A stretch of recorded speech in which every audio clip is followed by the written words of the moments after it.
Yesu sono yozalizame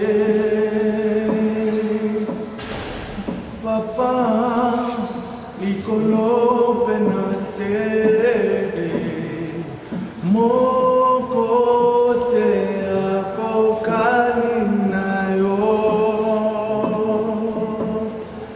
nambuya seko na seko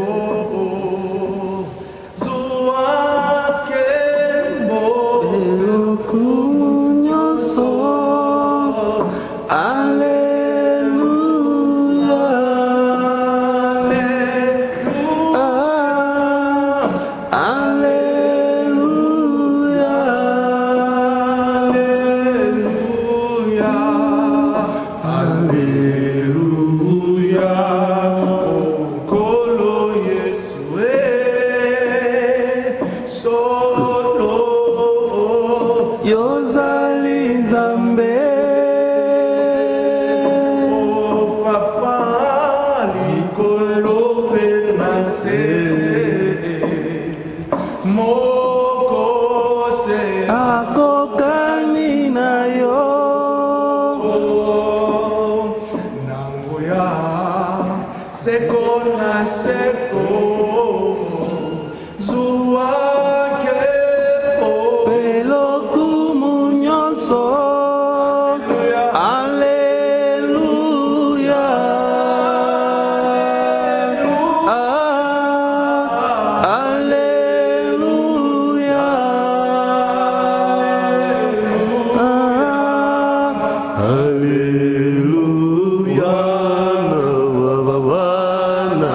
Kaimba baba usifiwe falme wa bafalme uiliwe baba baba wa babana kaimba baba usifiwe falme wa bafalme uiliwe baba kuna Mungu kama wewe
ni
ce programme spécial live de la chapelle des restaurations.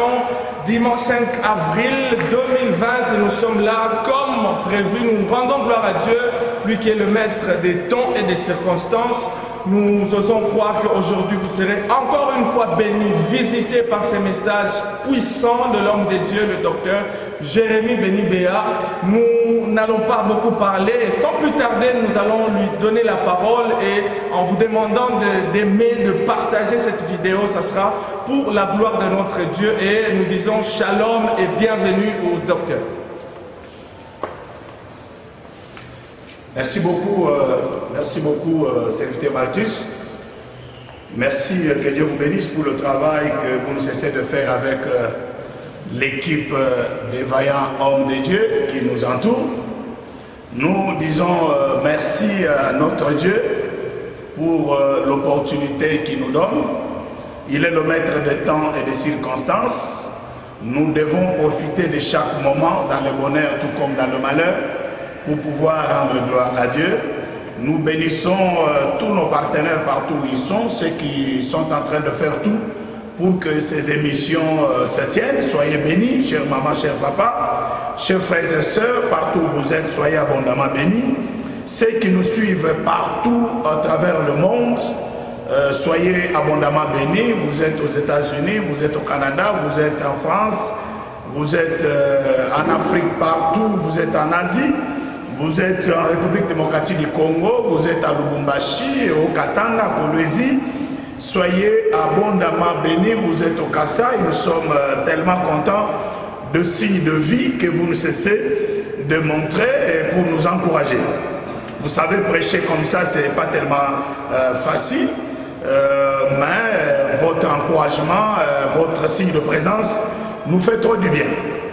Avant d'entrer dans le vif de notre message, nous voudrons lire la parole de Dieu.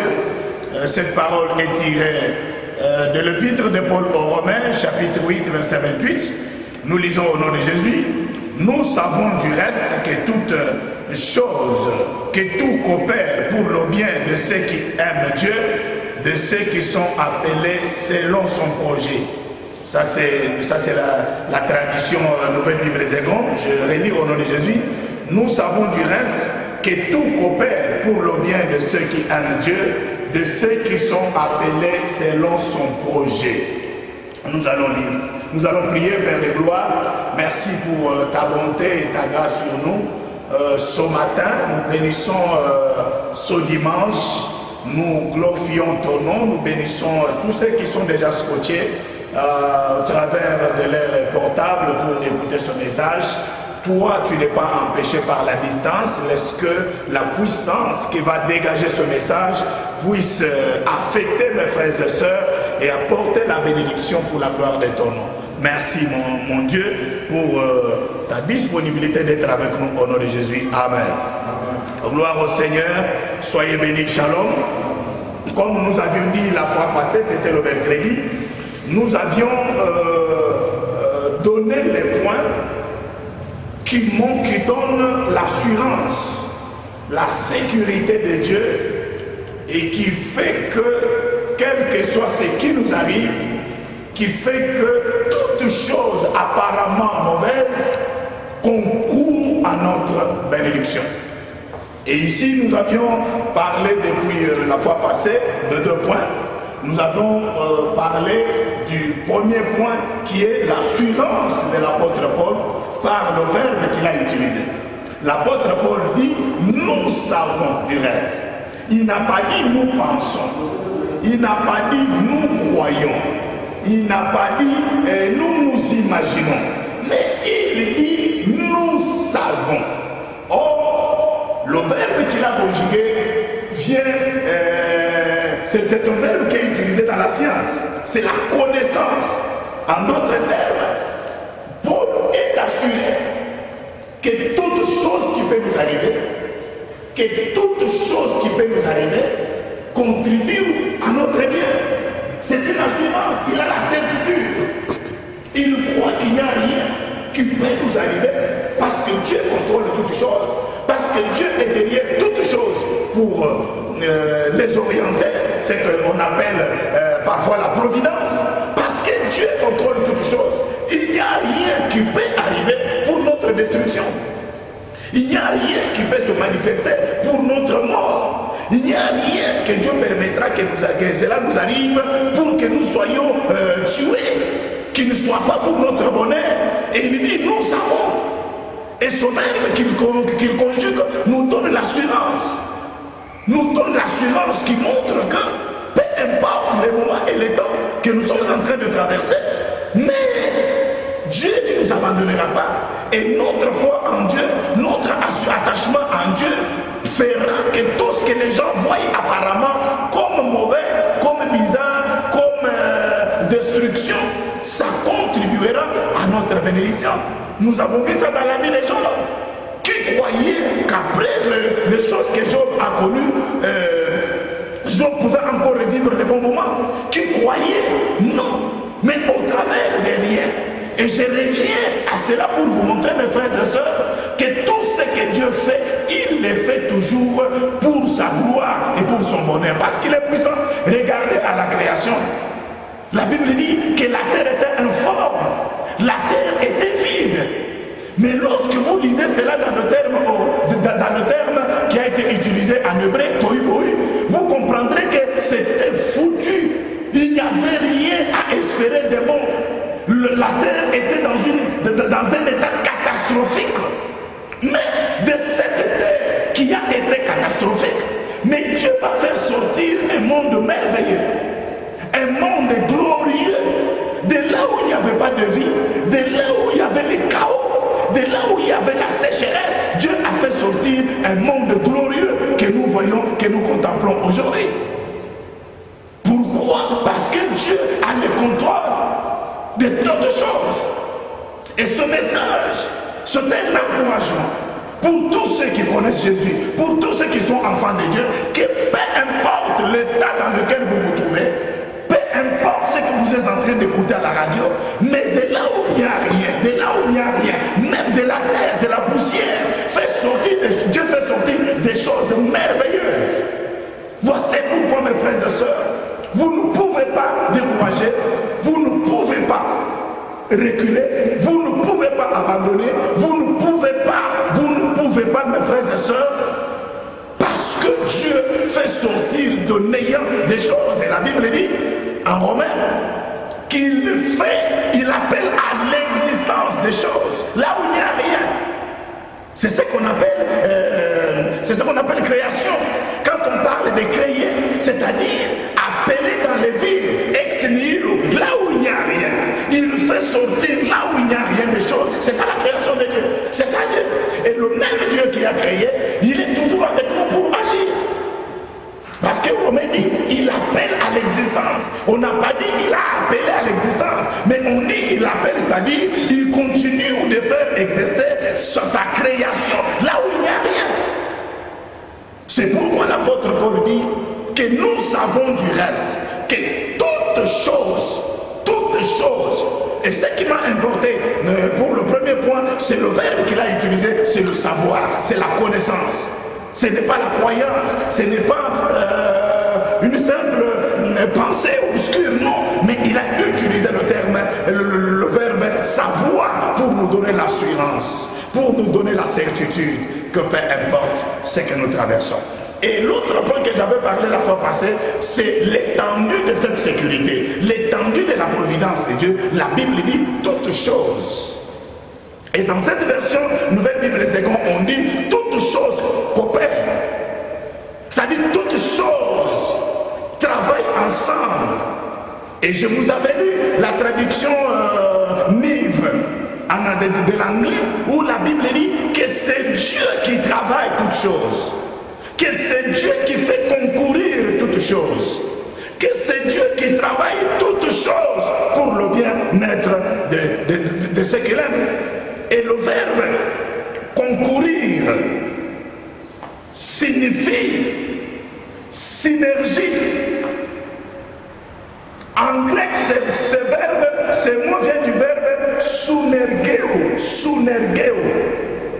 C'est là où vient aussi le nom de synagogue, qui signifie être ensemble.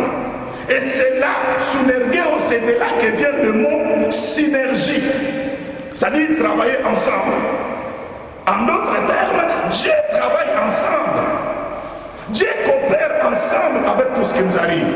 Ce n'est pas la magie des choses elles-mêmes qui se transforment à notre bien, mais c'est la présence de Dieu. C'est la présence de Dieu. Dieu a travaillé ensemble avec le Pharaon en Égypte pour que la méchanceté des Pharaon, les pleurs des enfants d'Israël et la présence de Dieu puissent contribuer à la libération des enfants d'Israël. Lorsque les enfants d'Israël ils disaient que nous sommes abandonnés, lorsqu'ils disaient mais ils s'attaquaient à Moïse, pourquoi toi tu es venu? Depuis que tu es arrivé, les conditions sont devenues difficiles, mais ils ne savaient pas que Dieu était dans ces choses, Dieu était dans ces mélanges. Et le comble est que quel que soit ce qu'ils voyaient apparemment difficile, Dieu s'est manifesté et Israël est sorti de l'Égypte avec beaucoup de bien. Mes frères et sœurs, ma prière ce matin est que dans ce que tu es en train de voir, dans ce que tu es en train d'entendre, dans ce que tu es en train de vivre, que Dieu soit présent, que Dieu conduise toutes choses pour ta bénédiction, que Dieu transforme toutes choses pour ton élévation, que Dieu transforme toutes choses pour ta gloire. Et l'Israël est sorti. Ceux que Pharaon croyait que non, c'est fini, ils ne vont plus faire quelque chose. Même sur la route où ils étaient en train de passer à la mer Rouge, ils croyaient que c'est fini. Mais la présence de Dieu a été une bénédiction. Voici pourquoi, mes frères et sœurs, je vous invite très chaleureusement, en ces temps où tout le monde cherche le Sauveur, à vous tourner à Dieu, à chercher, à rechercher davantage la présence de Dieu, car c'est de lui seul que les choses seront transformées en notre faveur, car sans lui rien ne se transformera. Je ne voudrais pas vous donner un espoir vain, mais je parle comme un constructeur de l'œuvre de Dieu pour vous montrer que vous devez être sûr que vous êtes avec Dieu. Vous devez être sûr que vous êtes en paix avec tout le monde. Vous devez être sûr que la grâce de Dieu est avec moi. Et toute chose travaillera en votre faveur. Recherchez Dieu, mes frères et sœurs, car c'est lui seul qui est en train de travailler pour que tout soit pour notre bien. Et aujourd'hui, je vais parler de 2 points, mais je vais m'élargir beaucoup sur le 3e point de notre enseignement, tout pour notre bien. Et je parlerai un peu du dernier point. Comme j'avais dit autrefois, le point qui nous donne la certitude pour que toutes choses concourent à notre bien, il y a d'abord la certitude qui est montrée par le verbe que l'apôtre Paul a utilisé, le verbe savoir. Deuxième point, nous avons parlé de la portée, de l'étendue de notre bénédiction, c'est-à-dire toutes choses. Et maintenant, nous parlons sur les bénéficiaires. Qui sont les bénéficiaires de cette bénédiction? Toutes choses concourent bien de ceux qui aiment Dieu, de ceux qui aiment Dieu. Toutes choses concourent au bien de ceux qui aiment Dieu. Qui sont les bénéficiaires de cette bénédiction? Les bénéficiaires de cette bénédiction sont donnés selon cet écrit à 2 niveaux. Le premier niveau, ce sont ceux qui aiment Dieu, et le deuxième niveau, ce sont ceux qui sont appelés selon le dessein de Dieu. Alléluia. Premièrement, les bénéficiaires sont ceux qui sont appelés par Dieu. Ce sont ceux qui aiment Dieu. Et deuxièmement, sont ceux qui sont appelés par Dieu. Ce n'est pas tout le monde que Dieu travaillera, mais Dieu travaille pour le bien de ceux qui lui appartiennent, de ceux qui l'aiment. Il n'y a que ceux qui aiment Dieu. Il n'y a que ceux qui connaissent Dieu. Il n'y a que ceux qui appartiennent à Dieu. C'est à ceux-là que Dieu travaillera pour que toutes choses deviennent favorables à eux. Dieu ne travaillera pas pour n'importe qui, pour ceux qui ne le connaissent pas. Et je vais vous donner une écriture qui vous montrera qui aime Dieu. Nous lisons cela à 1 Jean. 1 Jean chapitre 1er, verset 5 En fait, 1 Jean chapitre 5, verset 1er à 2. Vous pouvez être concentré ici, s'il vous plaît. 1 Jean chapitre 5, verset 1er à 2. Nous lisons au nom de Jésus.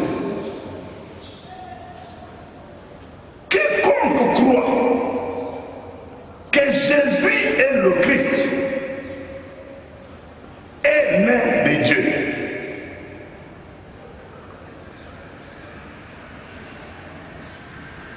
Quiconque croit que Jésus est le Christ est né de Dieu.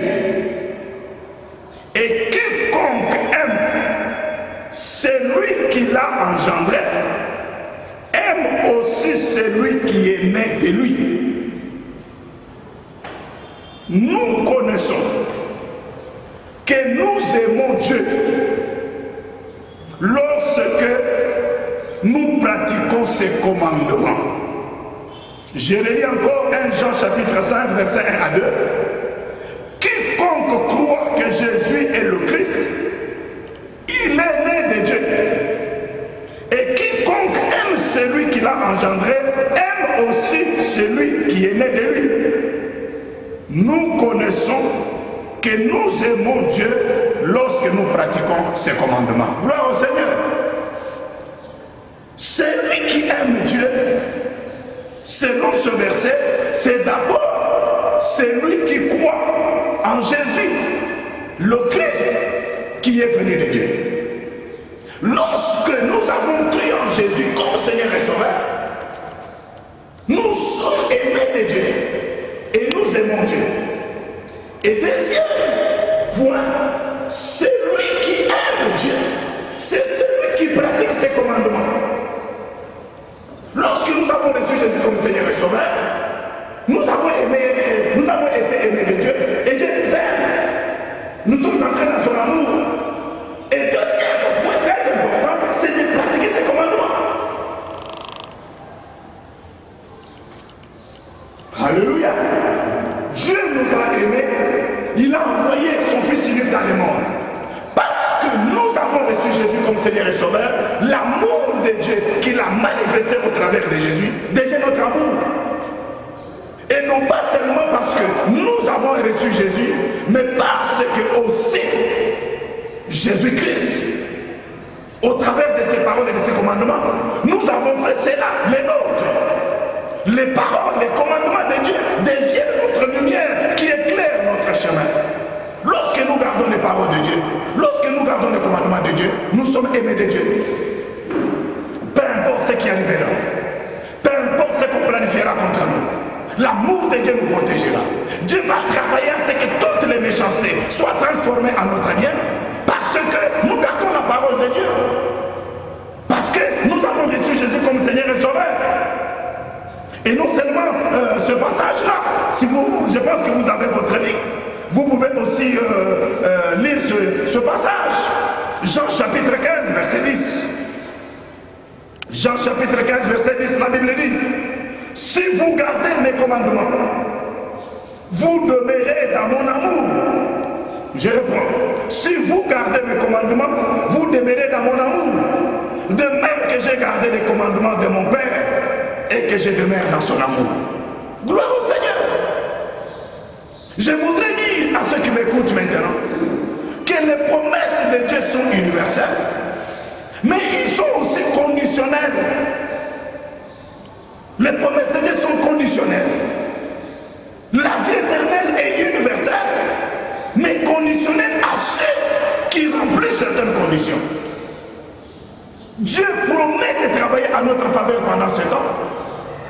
Dieu promet que ce que nous sommes en train d'entendre, virus et tout qu'on sort, sera transformé en notre bénédiction. Mais dans la mesure où nous gardons la parole de Dieu, dans la mesure où nous pratiquons les commandements de Dieu.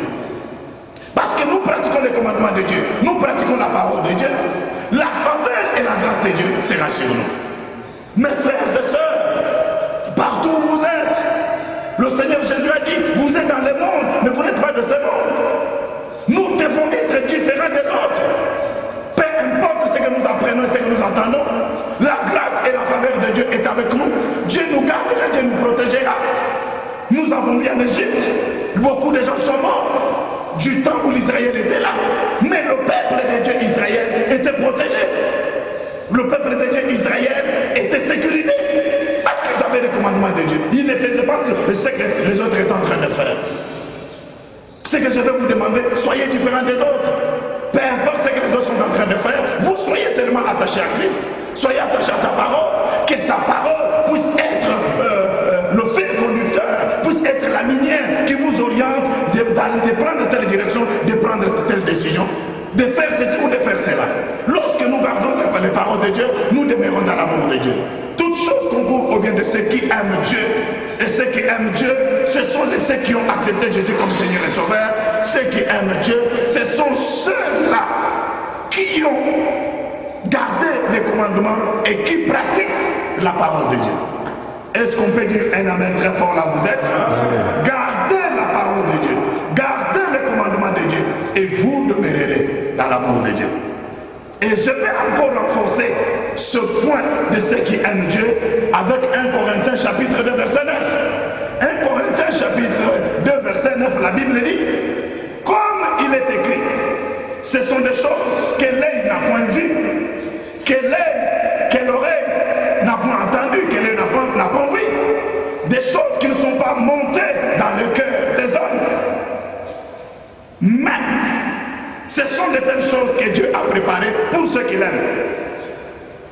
C'est-à-dire au moment que nous sommes, ce que nous sommes en train de voir maintenant, il y a des choses que Dieu a préparées pour nous, pour l'Église, pour nous, ses enfants, que l'œil de quelqu'un n'a pas vu, que l'oreille de quelqu'un n'a pas entendu, que d'aucun prophète n'a ressenti. Mais nous qui aimons Dieu, nous recevons ces choses par l'Esprit de Dieu. Dieu nous parle parce que nous l'aimons, parce que nous gardons sa parole de Dieu. Bien aimés dans le Seigneur, il y a des choses que tout le monde ne recevra pas. Seulement ceux qui aiment Dieu et seulement ceux qui gardent sa parole. Je vous invite, mes frères et sœurs, à retourner à Dieu. Je vous invite, bien aimés dans le Seigneur, à vous repentir, à demander pardon aux gens auxquels vous avez fait du mal, à rechercher la communion avec Dieu, à garder votre intimité avec Dieu. La Bible dit, ils tomberont à gauche, ils tomberont à droite, mais toi tu ne seras pas atteint. Et ma prière est que cette maladie, ce virus nous servira de témoignage.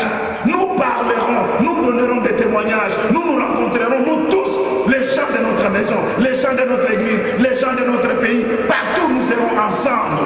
Nous glorifierons le nom de l'Éternel parce que nous avons gardé la parole de Dieu, parce que nous avons cherché la face de Dieu. La Bible dit, parce que vous avez gardé ma parole, je vous garderai aussi à l'heure où les souffrances s'abattront sur toute la terre.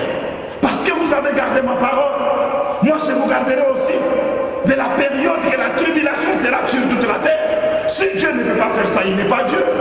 Nous avons vu, même dans les catastrophes qui se sont produites dans l'Ancien Testament, comment Noé avec sa famille, ils ont été protégés. Comment l'autre avec ses enfants, ils ont été protégés. Ça, c'est l'image de ce que Christ fera lorsque l'Église, lorsque la grande tribulation s'abattra. Mais au temps où nous sommes là, Dieu nous protège parce que nous avons gardé sa parole. Parce que nous avons gardé ses commandements. Parce que nous avons pratiqué sa droiture. Dieu va nous garder. Ceux qui aiment Dieu, Dieu les garde. Je suis rassuré, je suis sûr, mes frères et sœurs, que cette parole qui sort, elle ne sort pas pour vous condamner, elle ne sort pas pour vous faire du mal, mais elle sort comme une lumière, elle sort comme de l'eau, comme le Seigneur Jésus a dit. Vous êtes purifiés, vous êtes sanctifiés par cette parole que vous avez entendue. Et que cette parole que vous entendez, qu'elle vous purifie, qu'elle vous nettoie, qu'elle vous sanctifie. Et cela au nom puissant de Jésus-Christ. Celui qui dit Amen, que le Seigneur Dieu se souvient de lui partout où il est au nom de Jésus. J'ai dit celui qui dit Amen, que Dieu se révèle à lui au nom puissant de Jésus. J'ai dit celui qui dit Amen, que Dieu le protège, peu importe ce qui s'abattra autour de lui, au nom puissant de Jésus. Est-ce qu'on peut acclamer le Seigneur Jésus? Ce sont ceux qui aiment Dieu. Nous avons vu Mardochée, vivant un moment difficile, où Aman a décidé de le tuer parce qu'il était juif. Mais cet homme gardait la parole de Dieu.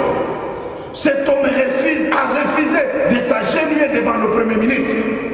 Mardochée a refusé. Il a dit, je ne peux pas m'agenouiller devant Aman. Mardochée a dit, non, je ne peux pas. Aman s'est levé pour tuer le peuple juif.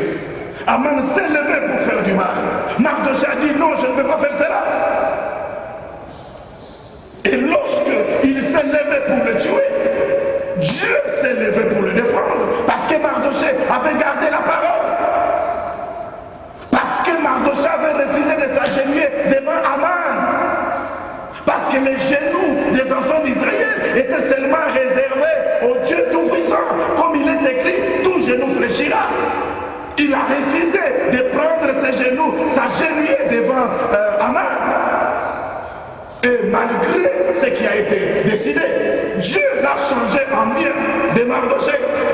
Ma prière, mes frères, vous tous qui êtes en train de m'écouter, que Dieu transforme tous les complots de vos ennemis en votre avantage au nom de Jésus-Christ. Que Dieu transforme tous les complots de vos ennemis en votre bénédiction au nom de Jésus-Christ. Que les complots contre ta vie, contre ce pays, contre notre province, contre ta maison soient transformés en votre bénédiction au nom puissant de Jésus-Christ. Et nous voyons aussi comment Joseph dit à ses frères que vous avez pensé me faire du mal, mais parce que je n'avais pas pris la femme de Potiphar, parce que j'avais refusé les péchés, parce que j'avais gardé la parole de Dieu, parce que j'étais venu vous donner la nourriture, je n'avais pas de haine contre vous. Vous avez planifié de me faire du mal, mais Dieu l'a transformé en bien. Oh bien-aimé, que ce Dieu-là, ce Dieu de mon père Adinaba, ce Dieu d'Abraham, ce Dieu d'Isaac et de Jacob, transforme maintenant, coopère maintenant, entre même dans tous les contrôles de vos ennemis, qu'il les travaille en votre faveur au nom de Jésus-Christ. Est-ce qu'il y a quelqu'un qui peut dire un amen? Gloire au Seigneur Jésus. Et le deuxième point, je dis, par rapport à notre texte, toutes choses concourent au bien de ceux qui aiment Dieu. Deuxième point, de ceux qui sont appelés. Quelqu'un peut dire amen. De ceux qui sont appelés. De ceux qui sont appelés selon son dessein. Et là, je vais parler d'abord des appelés. Il y a deux appels.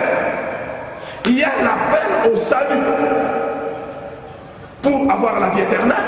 Et il y a l'appel au ministère, à l'œuvre. En Romains 8, verset 30, la Bible dit, tout ce que Dieu a connu d'avance, il les a prédestinés à être semblables à l'image de son Fils. Tout celui que Dieu a prédestiné, il les a aussi appelés. Et ceux que Dieu a appelés, il les a aussi justifiés. Alors si vous êtes appelés, vous serez justifiés, peu importe ce qui s'élèvera contre vous. Et si vous êtes justifiés, vous serez aussi glorifiés. Amen, amen. Et la Bible dit, ce n'est pas seulement ceux qui aiment Dieu, mais c'est aussi à ceux qui sont appelés. Beaucoup de gens aujourd'hui ne reconnaissent plus leur vocation, ne reconnaissent plus leur appel. J'entre directement dans l'appel au ministère ou à l'œuvre de Dieu. Parce que l'appel à la vie éternelle, je sais que vous êtes déjà sauvés. Gloire à Dieu. Mais il y a aussi un deuxième appel qui est l'appel au travail, à l'œuvre. Pourquoi Moïse a été libéré, a été avec Dieu? C'est parce que Moïse était dans son appel. Si Moïse était parti en Éthiopie, si Moïse était parti en Inde, les combats qui lui arriveraient, Dieu ne serait pas entré dans ce combat parce que Moïse aurait choisi un chemin auquel Dieu ne lui avait pas dit d'aller. Pourquoi Moïse a eu la provision dans tout chemin. Pourquoi la mer Rouge s'est fendue, s'est arrêtée? Pourquoi il a eu la nourriture dans le désert? C'est parce que Moïse était dans son appel. Lorsque vous faites un travail pour lequel Dieu vous a dit de faire, lorsque vous allez à un endroit où Dieu vous a dit d'aller, lorsque vous faites quelque chose que Dieu vous a dit de faire, quels que soient les complots qui s'élèveront, Dieu s'élèvera, il combattra pour vous. Parce que vous êtes dans son appel. Et même ici, lorsque vous êtes travailleur, vous êtes par exemple chauffeur dans une société, vous sortez avec le véhicule, lorsque vous connaissez un accident, pour que la société vous prenne en charge, la société va voir l'itinéraire que vous avez suivi. Est-ce que c'est l'itinéraire lié à vos fonctions du travail? Si vous travaillez à la RVA, mais on trouve que vous avez fait l'accident à la Roachi, la société ne vous prendra pas en charge, dira non. C'est qu'à la Roachi, il est allé faire sa mission privée. Mais si vous faites un accident sur le chemin, sur Moussiri, la RVA dira oui, ça c'est le chemin lié au travail. On va vous prendre en charge. Il en est de même. Notre prise en charge par Dieu dépend de la mission que nous faisons pour Dieu, le travail que nous sommes en train de faire pour lui. Si les combats, si les attaques s'élèveront contre nous dans la mission du travail que Dieu nous a donné, Dieu s'élèvera et Dieu combattra pour nous. Parce que nous sommes dans l'appel que Dieu nous a donné. Mais lorsque nous abandonnons notre appel, nous faisons autre chose. Nous allons supporter nous-mêmes les conséquences. Et des fois, beaucoup de gens aujourd'hui disent, mais nous ne voyons pas Dieu intervenir parce que nous, en tant qu'hommes de Dieu, nous faisons des choses que Dieu ne nous a pas dit de faire. Nous prenons des engagements que Dieu ne nous a pas dit de prendre. Nous prenons des voyages auxquels Dieu ne nous a pas dit d'aller. Nous prenons des décisions graves. Alors qu'un serviteur ne peut pas aussi prendre une telle décision sans que son maître me connaisse. Nous sommes devenus nous-mêmes des boss. Nous sommes devenus nous-mêmes des patrons. Beaucoup de chrétiens aujourd'hui, ce que nous sommes en train de faire n'est pas dans notre mission, n'est pas dans notre appel. Et c'est pourquoi beaucoup de situations qui nous arrivent, ça devient toujours des situations, ça devient toujours des problèmes. Parce que là où nous sommes, ce n'est pas Dieu qui nous a dit d'aller. Parce que ce que nous faisons, ce n'est pas Dieu qui nous a dit de faire. C'est parce que nous-mêmes, nous avons oublié Dieu. La Bible dit, toute chose va concourir au bien de ceux qui aiment Dieu, de ceux que Dieu a appelés. Dieu t'a appelé à faire quoi? Beaucoup de gens ont abandonné l'œuvre de Dieu à cause de la haine, à cause des combats, à cause de l'orgueil. Et ils sont en train de faire autre chose. Et ce que vous êtes en train de faire, Dieu n'interviendra pas jusqu'à ce que tu reviennes à ton appel, à ta vocation première. Pourquoi l'apôtre Paul, malgré les combats, les problèmes, Dieu était avec lui? C'est parce qu'il était toujours dans sa mission. Il est en train de faire ce que Dieu lui a dit de faire. Je vais vous donner l'exemple de Jonas. Jonas est le type de beaucoup de chrétiens aujourd'hui, est le type de beaucoup de serviteurs de Dieu aujourd'hui, qui prennent des décisions sans que Dieu l'ait dit de prendre des décisions, qui font des choses sans que Dieu ne l'ait dit de faire cela. Alors que nous sommes mandatés, nous sommes appelés pour quelque chose, nous ne faisons plus cela. Jonas, Dieu lui dit, va à Ninive. La population de Ninive est dans le péché. Je vais tuer ce peuple s'il ne se répand pas. Mais Jonas a refusé. Il a refusé, il dit je ne vais pas. Il a pris les bateaux pour aller à Tarsis. Qu'est-ce qui lui est arrivé? Tout ce qu'il avait est perdu. Tout ce que ses compagnons avaient est perdu. C'est parce qu'il n'a pas respecté sa mission. Beaucoup d'églises ont abandonné leur mission. Ils ne savent plus quelle est la mission de l'église. Beaucoup d'enfants de Dieu ne connaissent pas leur rôle en tant qu'enfants de Dieu dans l'église. C'est pourquoi des malheurs nous atteignent et Dieu ne se lève pas pour les transformer en notre faveur. Mais vous êtes bénis, vous qui m'écoutez ce matin. Revenez à Dieu, revenez à votre appel. Moi, même si je serais milliardaire de dollars, je ne peux pas abandonner ce que Dieu m'a dit de faire pour lui. N'abandonne jamais. Et je vais vous dire, bien aimé pour Jonas, que tout était détruit. Merci Jésus. Tout était détruit. Tous ceux qui étaient avec lui dans les bateaux ont perdu tout. Tous ceux qui étaient avec lui ont perdu les biens. Les bateaux secoués par les vents et par la tempête. Et jusqu'à ce qu'on a pris la décision de les jeter dans l'eau. Et comme Dieu est le Dieu de miséricorde, il a envoyé le poisson qu'il a avalé. Et ce poisson est allé le vomir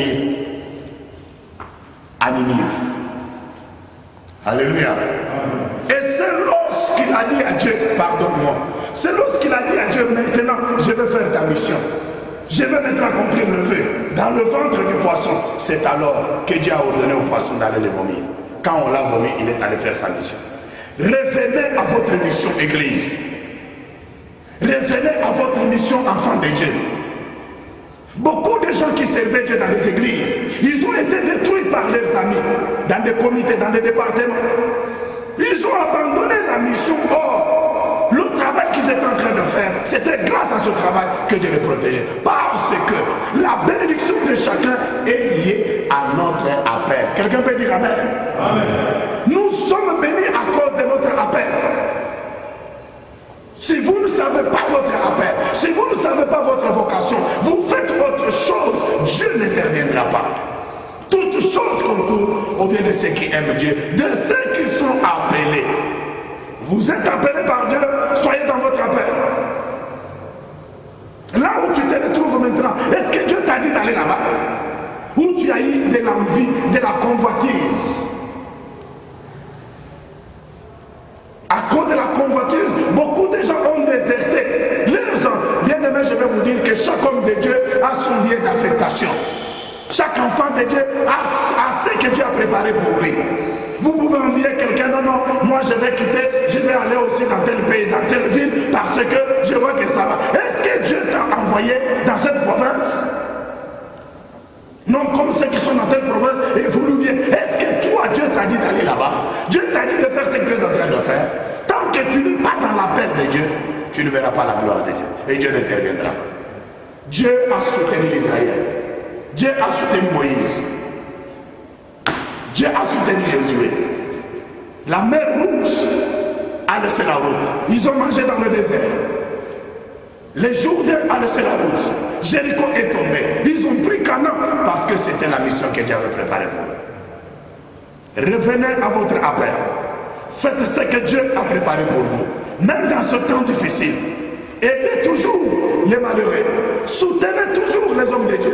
Priez toujours pour le pays. N'abandonnez pas votre appel à cause des temps ou des circonstances. Faites ce que vous devez faire et Dieu vous bénira.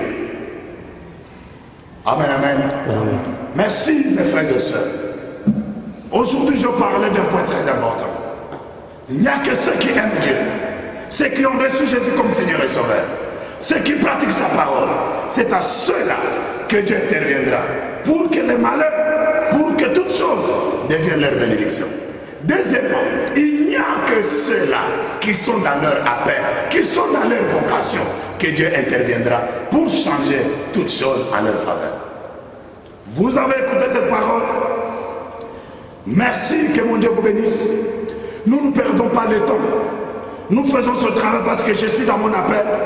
Et c'est à cet appel que Dieu me protégera. Je protégerai aussi mes enfants et l'église du Seigneur.